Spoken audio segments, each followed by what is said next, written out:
Studio Ghibli are great, except when they're not. All of the footage I used got copyright claimed, so enjoy these stills from the film, which I will occasionally change so you don't get too bored. Today, I watched Kiki's Delivery Service for the first time.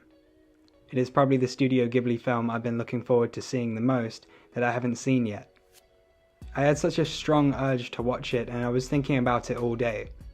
So when I came home, I sat myself down in the cinema room, sandwich, Coke on ice, and a few snacks in hand, and put it on. And it didn't disappoint. My day wasn't great. In fact, my whole last year hasn't been great. It's been hard, but I've always tried to keep a positive attitude. I always tried to keep my head up.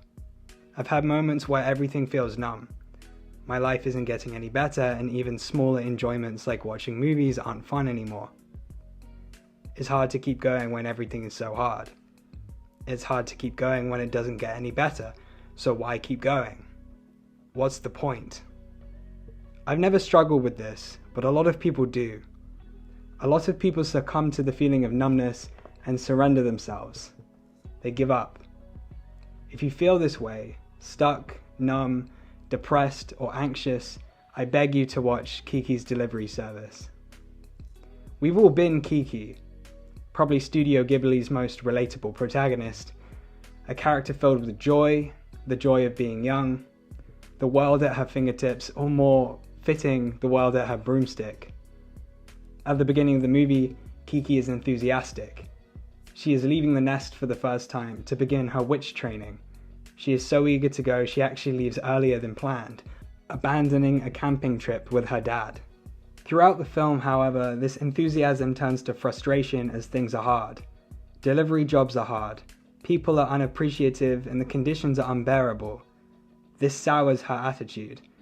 Things are difficult, really, really difficult, and it weighs on her. She begins to show signs of depression. Mood swings, self-isolating, loss of appetite, and even loss of enjoyment of things that were once enjoyable. She no longer enjoys flying. Luckily for you and me, I enjoy watching movies again. My head remains high, and it's because of movies like Kiki's Delivery Service that I don't struggle with the why. I don't struggle with the point. Kiki pushes herself quite hard. Constant setbacks and the combination of the pressures of a new environment and meeting new people, finding a place to live, finding money for food, and taking care of Gigi the cat. It's a lot. She's young, and the world is an overwhelming place. She's losing her magic, her will to go on. Depression sets in, but she still makes her next delivery. Even if that delivery isn't on her broom, she walks. Her first delivery without her broom. Her magic and her will to go on. But she goes on nevertheless. And what does she find? Who does she find? She finds human connection with a boy who's been trying to get her attention all throughout the film. She gives him a chance.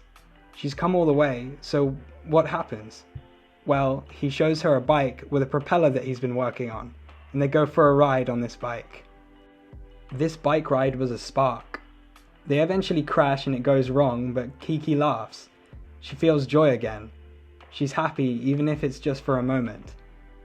Kiki's Delivery Service is filled with moments like this, reminders of why we go on, why we keep our heads high through tough times. Human connection, love, joy, they still exist. It's out there, even if it takes a funny boy with a funny little propeller bike to do the trick. But Kiki isn't fixed by the end of the film.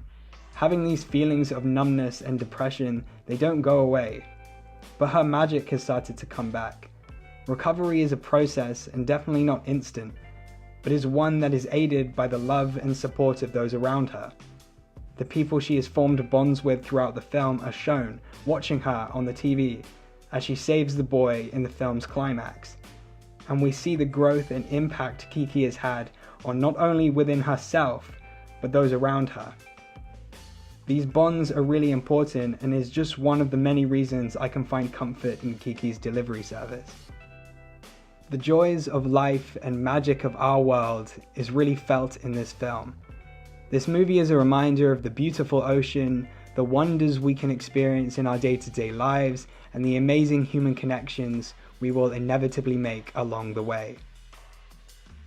So no matter who you are, where you are, what you're going through, I'm sure you will find comfort in Kiki's delivery service.